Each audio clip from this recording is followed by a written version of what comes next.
ভাই আপনি এই শরবতের মধ্যে কি দিতেছেন ভাই এটা?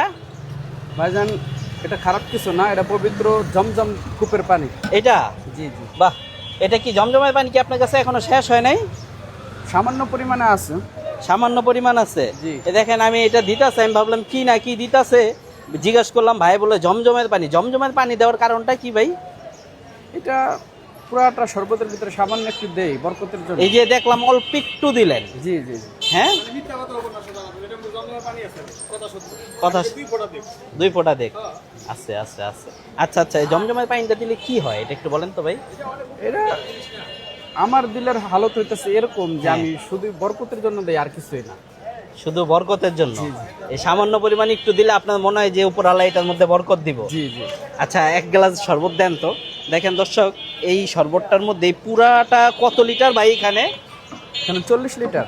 40 লিটারের মধ্যে মনে হয় সামান্য পরিমাণ একটু দিলেন। জি জি।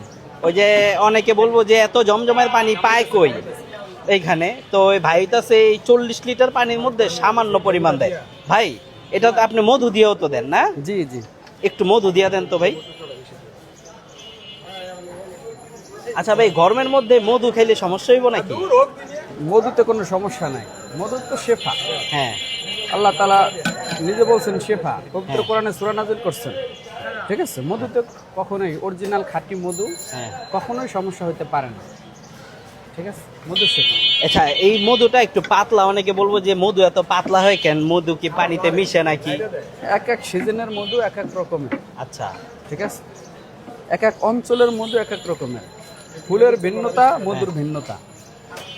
আচ্ছা ভাই, অনেকে বলে যে মধু নাকি পানিতে মিশে না। এটা সম্পূর্ণ ভুল কথা। বিসমিল্লাহ।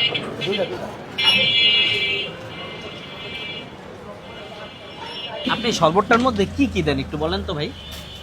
আখেরে লাল চিনি শুধু, আচ্ছা, আর চিয়া সিড এসবগুলোর বসে। চিয়াসি কিছু গুলের বসি, আখের লাল চিনি জি, আর লেবু। আর লেবু না?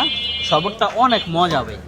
দেখেন এখানে কিন্তু এই যে ভাই অনেকে খাইতেছে, মানে ভাইয়ের শরবতটা আসলেই খুব মজা। আর যেই গরম পড়ছে, এই গরমের মধ্যে আর কি এরকম 1 গ্লাস শরবত খাইলে তো কলিজা ঠান্ডা হয়ে যাইব, এতে কোনো সন্দেহ নাই। আর ভাইয়ের এখানে দেখেন একবারে ঢাকা, কোনো ধুলাবালির যাওয়ার কোনো নাই, সিস্টেম নাই। এই যে ঢাইকা রাখে, দেখেন বিক্রি হইলে ঢাইকা রাখে। আর ভাই খুব ভালো একজন মানুষ, বরকতের উছিলায় হালকা একটু জমজমের পানি দেয়। আর এই শরবতটা খাইতে আসলেই খুব মজা। তো যাই হোক, আজকের ভিডিওটা এই পর্যন্ত। ভিডিওটা ভালো লাগলে অবশ্যই লাইক কমেন্ট শেয়ার করবেন, আইডিটাকে ফলো করবেন। ভালো থাকবেন সবাই, আল্লাহ হাফিজ।